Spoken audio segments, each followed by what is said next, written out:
I mean, if you think about what it takes to become a successful actor, if you thought about it before you tried, you would say, no, I can't do this.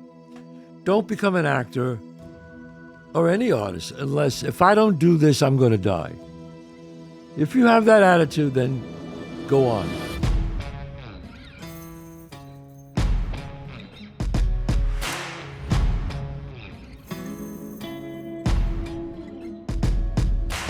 All right, this is Chazz Palminteri. Welcome to the podcast today.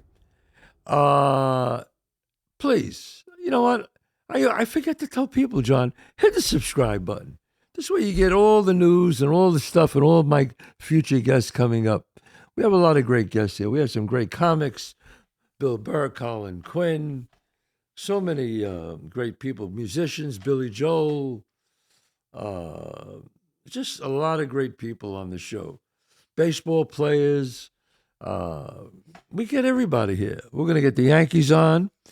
We got to get Paul O'Neill's going to be coming on. CC Sebastian. I'm getting them on the show. They want to come on. We just got to set some dates. So hit that subscribe button. Also, don't forget, ChazzPalminteri.net if you want to see the one-man show. Joe. What did I say Joe for? Who's Joe? I just got off the phone with Joe Chirachi. That's right. Okay. That's why. John, where am I going to be in 2025? You're done for 2024, so going into 2025, February 13th, you're going to be in Englewood, New Jersey at the Bergen Pack. February 15th, you're going to be in West Long Branch, New Jersey at the Monmouth University.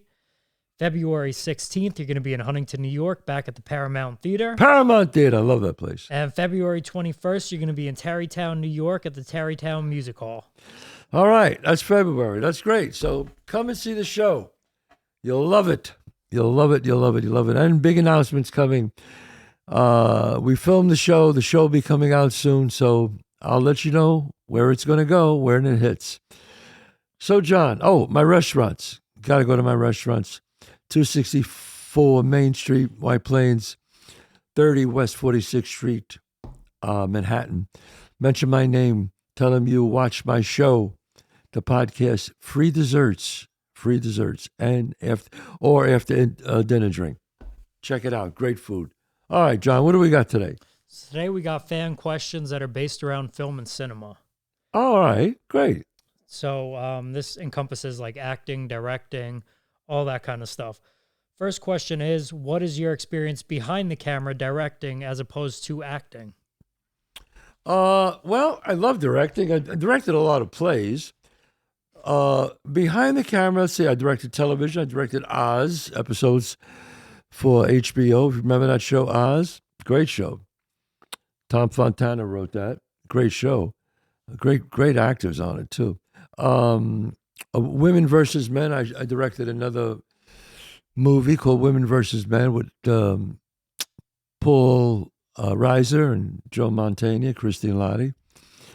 And I directed a feature called Noel, a Christmas movie, which is really came out. It's a great movie. Did well. Robin Williams, Susan Sarandon, Penelope Cruz, Alan Arkin, and the late Paul Walker. Just a wonderful film about Christmas. Check it out if you get a moment. So I love directing. I do. And I don't mind being in it if I direct it too. It doesn't bother me. You know, some people don't like to star in it and direct it. It doesn't bother me. How does that work? I mean, I've always been interested. How do you direct yourself while acting? Well, it's a little tricky in the beginning. The first few takes, I'm watching the actor. I worry about him first or her. And then when I'll shoot myself last. And then I kind of just forget about what they're doing and just concentrate what I'm doing. So I have a good sense of that. I enjoy doing it. Now, do you call action on yourself? No, I have the first AD do that. I was just curious. Yeah, no, that's a good point. Yeah, I'll have the first AD yell action. Yes. Now, if you could pick one, or not pick one, if you had to pick one, would you rather act or direct? Well, if I could direct things that I've written, I like that. I mean, I like writing. I probably could do more stuff if I'm just acting. I don't know. I've been asked that question a lot in my life. I just like doing all three. I can't give you an answer. Whatever is at the time and it's really good work, that's what I want to do. Now, when you're getting ready to direct, do you like write notes as you're reading the script on certain points that you want the actors to hit? I don't storyboard. I'll storyboard a very complicated scene, like a stunt scene or something that a lot of things are happening all at once. I might storyboard that, but I don't storyboard the whole movie. Some directors, they storyboard the whole movie, and it works for them. I like to be spontaneous when I get on the set and see what happens. I agree. I think that's a great approach. Yeah. Next one, I know the answer to this, but it's asked again. What is your favorite movie? Oh, that's On the Waterfront. Marlon Brando. It's the perfect movie. Elie Kazan, perfect movie. Script, directing, acting, lighting, black and white. It was done in music. It was just perfect movie as far as I'm concerned. Yeah, that's real movie making. That's great movie. I mean, look, I love those movies. Back then, I love Lawrence of Arabia. That was a great film. These are all great films. I mean, Exodus. Wow. I don't know. I think the 70s was a great time for films. Midnight Cowboy, Coming Home. Great films. What do you think made the 70s such a great period for movies? It was a hard time. A lot of 68 started at the end of the 60s. Killing of Martin Luther King, the war was at its highest, the Vietnam War. Killing of Robert Kennedy, the riots in Watts, racial divide. I think we had a lot of juice to write about, I think there was a lot more creativity then, because right now I'm seeing a lot of reboots, and that's pretty much all there is. Well, the problem now with movies is everybody wants to do a remake. They you write a great script, they go, so what? They rather risk $200-3 million, $300 million, than risk $10 million on an independent. Because what are they going to make on an independent unless it's a one of those freaks of nature that an anomaly that just happens to like blow up big. But for them, it's not worth it to spend $10 million on a movie. They'd rather spend $200 million with a chance to make $500 million. I feel like a lot of the times when they remake movies too, they waste a lot of money and they end up flopping. Yeah. I mean, if you make an independent movie, the key is you got to make a movie for a price. It's a certain movie you can't make for $100 million. You can't make a romantic comedy for $100 million, Just can't do it. You try to make it, the less you can make it for, the more money you'll make. And in turn, the more money you'll get for your next film. People don't realize that. Directors go, I got to have this, I got to have that. I remember when I was directing Oz, I said to Tom Fontana, why? He's shot in a jail with a cell. You had to squeeze around and go to, and I said to him, I said, Tom, why don't you, build flywalls so we could move around here? And he said, that's exactly why I won't do it. And he was right. He says, I want it to feel close and cramped because that's what a cell feels like. So I understood what he meant. The same thing with sequels too, because people are talking about The Joker. They said that was such a great movie. The first one, it was so original, even though they did Batman and the Joker a million times. But now when Joker 2 came out, everybody was saying that it was just a forced remake, and the director and the writer was just like, I'm just going to write it for the money. They're forcing me to do this. Yes, with Joaquin Phoenix in it? Joaquin Phoenix, and everybody was miserable. Phoenix? Yeah, it seemed like everybody was miserable. Even he seems like he hates it. Well, in fairness to them, and again, I've been offered to write Bronx Tale 2 for years, and I just won't do it because I don't know. It's to me the movie's a classic. Why would I touch that? The Joker's a different type of movie. That's like a comic book script. So, but still, it's very hard to say no. They start offering you a lot of money, and you say, well, you start convincing yourself. You go, I could make something out of this. Yeah, I can make this pretty good. And I think only twice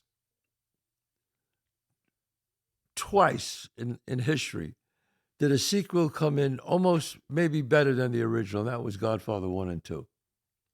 That's about it. And then weren't they pressured to make 3? They were, well, yeah. People were just saying, you got to make Godfather 3, you got to make Godfather 3. And so, and it just doesn't hold up. It's not as good a movie. Not to the actor's fault or even the director. It's just that, they rush it, they got to do it, they do it, and they don't have time to really wait until you got a great script. It's disappointing when they do that, but I mean, I don't know. I'm sure people have approached you all the time for either a remake of A Bronx Tale, and I know you said A Bronx Tale 2, but it's just like, don't touch it. No. So here's the next one. It says, have you been to any film festivals lately? Yeah, I just was at the Portugal Film Festival in Portugal. It was the first time. I'm glad you asked me this question because we had such a wonderful time in Portugal. Folks, you got to go to Portugal. This place is magical. This is like it's like going to Italy, and it's less money.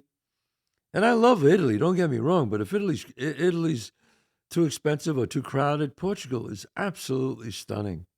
Stunning beaches, stunning place to do a film. I was there doing a Bronx Tale, not a Bronx Tale, a Bronx Tale, the play, the movie of the play that I directed.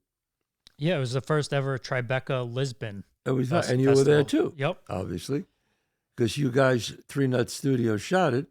So we were in the film festival there, and we went there with Tribeca, with Bob De Niro and Jane Rosenthal, and it was an incredible time. John Killick, and wow, that's a great festival. I can't wait to go back next year. I mean, there was a ton of film people there. I couldn't believe how big of an art scene they had in Portugal. Yes. Even their buildings. Did you see they don't even call it graffiti. They call it street art.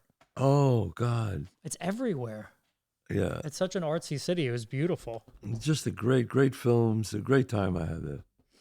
Moving on, what are your techniques for memorizing lines and big chunks of dialogue? Yeah, I hear this a lot by actors. They go, how do you remember all those words? And I go, there's no secret. It's just hard work. I know they hate hearing that, but they think everybody has a secret. You got to read it over and over and over. What I do is after I read it over a bunch of times, a lot, I look at my scenes, and then I get my phone. I use my phone. And I get like the tape recorder on the phone, the playback, and I play and I read my scene on the tape. But I leave a space after, when I'm about to speak, I leave a nice long space. And then I say it. So then I put it on, and I have the guy saying to me what he's going to say, a big space, and then when I say. So he says, so where are you going tonight? And there's silence. And I go, I'm going, and I start memorizing, and I do it. And then I hear it. I wait till it gets to the point where I hear the right way to say it. I go, oh, I did it right. Oh, I left out that. And I just play it all day. Well, I'm walking around, brushing my teeth, watching TV, and I'll go, yeah, and I'll answer it. And I just get it really cemented in my head. Because you got to know your lines, man. Show up on set, you got to know your lines, I mean, a lot of actors I've talked to will say it's like memorizing a song. There's a certain tempo and cadence to it. Yeah. And a certain rhythm to go along with it. Also, I don't know if you've ever heard this, but there's some people that are super gifted, like Macaulay Culkin. he can read a script once, and that's how he's able to do like Home Alone and all those movies. He could read a script once and memorize every line. Yeah, I don't know about once. I hear that, but That's what he said, but who knows? I don't believe that. Not once. When you're younger, you could do it faster. My daughter does it, and my son could. Damn, Oh, they're great. they could just do it. I still do it. I mean, I'm pretty good for my age, but I got to work on it. I got to work on it. This is something that I would like to know more about. This person says, can you please talk more about Guide to Recognizing Your Saints? Could I what? Can you talk more about Guide to Recognizing Your Saints? Wow, Guide to Recognizing His Saints. That was, people always go, what's your favorite movie? And I always say, well, there's a few. Bronx Tale and Bullets Over Broadway, Usual Suspects. I always say those three, of course. But I always say, you got to see Guide to Recognizing Your Saints, because that's right up there with me. It was directed by Ditto Montel, and he wrote the script. And it's about fathers and sons, and this was like his Bronx Tale in a way. And it was about his life, and it was a great experience, a great cast. Robert Downey Jr., Rosario Dawson, Well, it was the acting debut for Diane Wiest. I mean, God. Shia LaBeouf and Channing Tatum were in it too. Shia LaBeouf and Channing Tatum were young, and Channing, this was his first movie, and he was just off the charts great. They were both great. Both of them were just spectacular. And I said to both of them, I said, you're both going to be huge stars. Don't blow it. I said, be grateful. I always like to mentor these young kids, I try to help them out as much as I can. It says Federico was in that movie too. I don't Yes, remember seeing Federico him. Castelluccio. He was terrific in it. He played a father who was very abusive to his son. Oh, he was. Yes, I know who you're talking about now. Yeah, in fact, he was Channing's father. if I'm not Yes, mistaken. I Yes. didn't remember him being in it, but yeah, Yeah, that was That's him. correct. Yeah, he was great.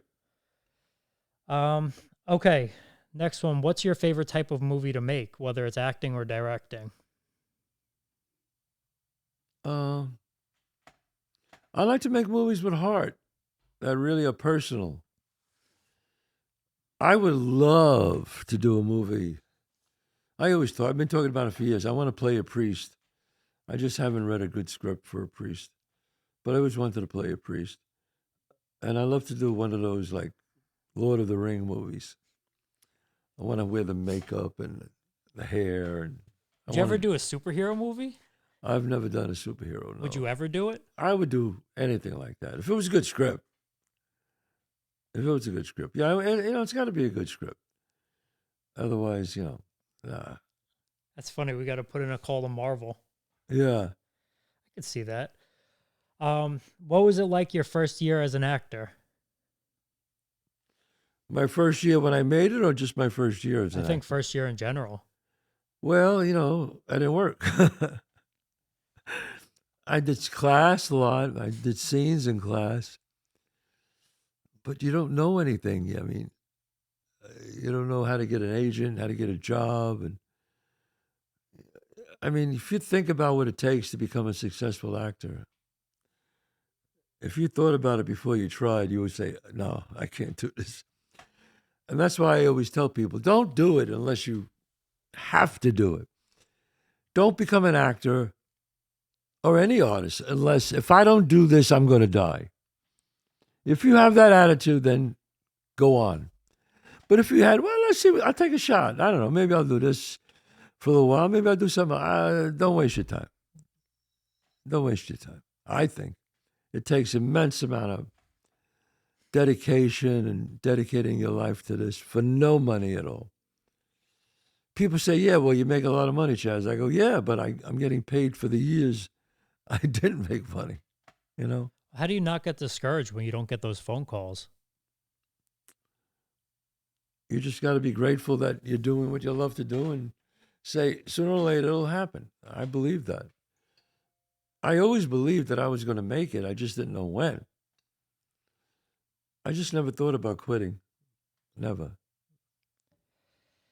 Next question. Would you ever consider taking your show to Europe? Well, we've been considering it now for the past 2 years. We just haven't found the right theater or the right venue or the right producer to put it there. But I would love to come to Los Angeles, to the West End, excuse me, and do A Bronx Tale, the theater piece, the one-man show. I think it would be a huge hit there, a huge hit. I think it would do well in Lisbon. They're already asking for you to do it there. Yes, exactly. So then that comes into the next question, and you just said it. It says, why don't you do your show in LA? I would love to see you here. I've done the show. I mean, I created it in LA. That's where I first did it. But I'd love to go back there and do it again. I would love that. The closest I've been to LA, I went back to Newport, and I did the Newport Opera House. I did the show there. But in LA, I think it'd be a monster hit in LA. Yeah, I would love that. Who were your biggest influences as an actor? Well, I had a lot. I really loved Marlon Brando, obviously. It was just so real, you know. And of course, you know, in the early 70s, Bob De Niro. Bob De Niro was a big influence on me watching him act. Mean Streets and Bang the Drum Slowly. I remember those two films. Pretty incredible. Peter O'Toole, I loved. Pacino was, I mean, I think one year Pacino made like 4 or 5 classic movies in 1 year. It was like ridiculous. You know, it was like insane what he did. You know, think of the movies Al made, man. God Almighty. Yeah, the movies that Al Pacino made were like just phenomenal films, man. After The Godfather, he just went off on a tantrum, man. That was great. So I had a lot of influences, you know. Who would you say, if you had to pick one, who do you think, not necessarily influence, but who do you think has the biggest impact on your style of acting? On our style of acting? Well, Is there anybody you looked into the mirror and practiced being? no, I would never look in the mirror. You got to be yourself. You have to be yourself. I mean, there were like actors, like in painters, there's a certain style of painting. Then a guy like Picasso comes along and cracks the code, and he's like the new thing. And then after Picasso, years later, there was Basquiat, and he cracked the code and did something altogether different. Acting is the same way, you see. Everybody has a style of acting up till around the late 40s and 50s. Then Brando appears and does Streetcar Named Desire on stage, and people were like, whoa, what is this? It was just different. It was like when he first came out, people thought somebody walked on stage from the audience because they weren't used to that style of naturalism. And then that stayed like that for probably about 30 years till 1980. And then Bob De Niro did Raging Bull. Now, up to that point, no one gained 60 pounds or did not sleep for weeks or, shot a movie one weight and waited, and we came back and after he lost and shot. No, nobody ever did that. That's crazy, So he changed it. He changed the style of acting where people did that. You go, whoa. And I'm talking about these were people that game changers. Daniel Day-Lewis, another one who just if you see Daniel Day-Lewis did his great performances, but if you got to watch him in My Left Foot, I mean that's otherworldly, man. Well, you got some new young people now that have really been knocking on the door. Tom Hardy, I think, is an amazing actor. I like Tom Hardy a lot. I did a film with him called Legends, and he played 2 characters, twins. the Gray twins, I think. And he would come out and go back and change and come out again as the other twin. And son of a bitch, man. I mean, I'm right close to him, and I'm saying, damn. I've seen him in a lot of his films. Really great actor. Gary Oldman. Gary Oldman's another one I really admire. All these guys, I like to work with them. He was wonderful, Gary Oldman. Great actor. Great actor. So we'll see what's next. All right, moving on. Did you have a lot of fun when you filmed Oscar? Oscar? Yeah. That was a movie I did with Sylvester Stallone, which I loved. I thought it was a great film. I thought it was fun, funny. I thought Sly was great in it. I thought he did a great job. All the critics sometimes, they want to see him be Rambo and all these other characters and Rocky, but he was funny. And till today, people go, "Oh, I loved Oscar." Till today, and that's the true test. Is time. I thought it was a funny movie. What are the lines you get repeated to most? I mean, said to you most often? I know "Now You Can't Leave" has got to be one of them. What are some of the other ones? Well, when I'm walking down the street, I hear "Now You Can't Leave." Hey, Chazz, throw him in the bathroom. My wife is past the door test. She's one of the great ones, Chazz. I hear that a lot from Bronx Tale. I hear from Usual Suspects, "I'm smarter than you because you're stupid." I hear that a lot. "Analyze this," I hear. What's with this closure? I hear that. "Bullets Over Broadway," I hear that. "Olive, you're a horrible actress." I heard, "Did you grab my ass?" from Night in Roxbury. Young kids see that and they yell, "Hey, Chazz, did you grab my ass?" I hear that from across the street. That one was with Colin Quinn, right? That was with Colin Quinn. We had a lot of fun, Colin. Yeah. I know your tricks, Dewey. I know your tricks, Dewey. That's another one, yeah. Moving on to the next one. Do you ever get nervous before a show or acting in general? No. I don't get nervous as long as I know and I'm prepared. Nervousness comes for me is when I'm not prepared. I don't really have my lines. I'm just not sure what's going to happen. Then I'm not nervous. I get a little apprehensive, but I'm not kind of sitting in right in the pocket where I like to be, like just relaxed and quiet. So I don't usually get nervous, no. Who are some of your favorite actors, male or female, that you've worked with in the past? Well, male, obviously, Bob De Niro, and Al Pacino, Tom Hardy, Susan Sarandon, Penelope Cruz, Christine Lottie, terrific. Linda Fiorentino, one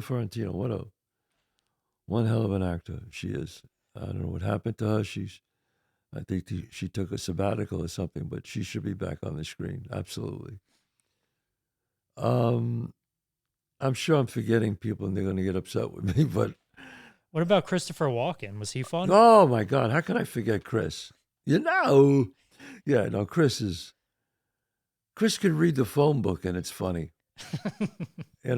It's just, he's interesting. I got to get him on the show. Where's he from? Chris Walken, he lives right over here. No, I mean, like, he's from New York, isn't he? Yeah. Chris is great.